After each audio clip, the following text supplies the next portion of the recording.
Senthil Balaji CBI விசாரணைக்கு போயிருக்காரு. குறிப்பா என்னதான் சார் செந்தில் பாலாஜியை விசாரிச்சிருக்காங்க, சம்மன்ஸ் பண்ணியிருக்காங்க. என்ன என்ன என்ன நடக்க சார் வாய்ப்பு இருக்கு? குறிப்பாக விஜய் விசாரிச்ச மாதிரி அவரையும் விசாரிச்சதாக தகவல். எப்படி போயிட்டு இருக்கு இந்த சிபிஐ விசாரணை எல்லாம்? 309 கேள்விகள் கேட்டாங்க அவங்கள்ட்ட. ஓகே.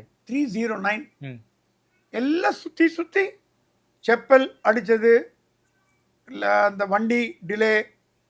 அவங்க என்ன பண்ணிட்டாங்க, செந்தில் பாலாஜி வரத்துக்கு முன்னாடி செந்தில் பாலாஜி கிட்ட கேட்க வேண்டிய கேள்விகளை விஜய்கிட்டயுமோ அந்த லோக்கல் போலீஸ் இன்வெஸ்டிகேட் பண்ண அந்த தொண்டர்கள், திமுக தொண்டர்கள் அல்லது whatever தொண்டர்கள் செருப்பால் அடித்தாங்களே, அவங்ககிட்ட கன்ஃபர்ம் ஸ்டேட்மெண்ட் வாங்கிட்டாங்க. ஓகே.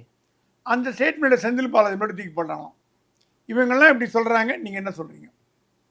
விஜய் இப்படி சொல்கிறாரு, நீங்கள் என்ன சொல்கிறீங்க? எனக்கு தெரியாதுன்னு தெரியாதுன்னு சொல்ல முடியாதுங்க. நீங்கள் யூஆர் இன்வால்வ்டுன்னு சொல்கிறாங்க, எப்படி தெரியாதுன்னு சொல்ல முடியும்? பதில் சொல்லுங்கள். குறைஞ்சி எடுத்துட்டாங்க. ஓகே.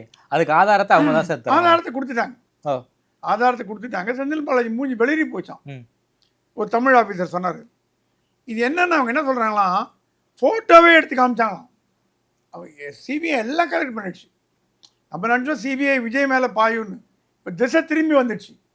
ராக்கெட் இந்த பக்கம் திரும்பினாமல் இந்த பக்கம் திரும்பிடுச்சு. செந்தில் பாலாஜி திரும்பிடுச்சு. செந்தில் பாலாஜியிடம் ரொம்ப கடுமையாக நடந்ததாக கேள்விப்படுறோம். ஓகே. அவர் வெளியிற முகத்தோடு தான் வந்தார். நீங்கள் உண்மையாக சொல்லலைன்னா நடவடிக்கைகள் பாயும், நீங்கள் தான் இதுக்கு காரணமானவரா அப்படின்னு நாங்கள் சந்தேகப்படுறோம். அவர் வெளியில் வந்து விட்னஸ்ன்னு சொன்னார். அக்யூஸ்டா மாறுறதுக்கு கூட வாய்ப்பு உண்டுன்னு டெல்லி தகவல் சொல்லுது. இதற்கு உண்டான லீகல் உதவிகள் திமுக தலைமை பண்ணலன்னு செந்தில் பாலாஜி ஃபீல் பண்ணுறாரு. ஓகே. ஒரு பெரியவங்களை அமிச்சோ, இவர் தனியாக தான் போயிட்டு வந்திருக்கார். ஏன்னா DMK want to disassociate itself from Senthil Balaji. Okay. அவர் கேட்ட தொகுதியெல்லாம் கொடுத்தாங்க, எல்லாம் பண்ணுறாங்க. இப்படி இந்த விஷயத்தில் மட்டும் செந்தில் பாலாஜி தனித்து விடப்படுகிறாரோ அப்படிங்கிற ஒரு ஃபியர் இருக்கா மாதிரி பேசுகிறாங்க. ஓகே. இது என்னன்னா, இமீடியட்டாக கைது நடக்காது, உடனே நடக்காதால் அரெஸ்ட் பண்ணுவாங்க, அதெல்லாம் நம்ம தயாராக இல்லை.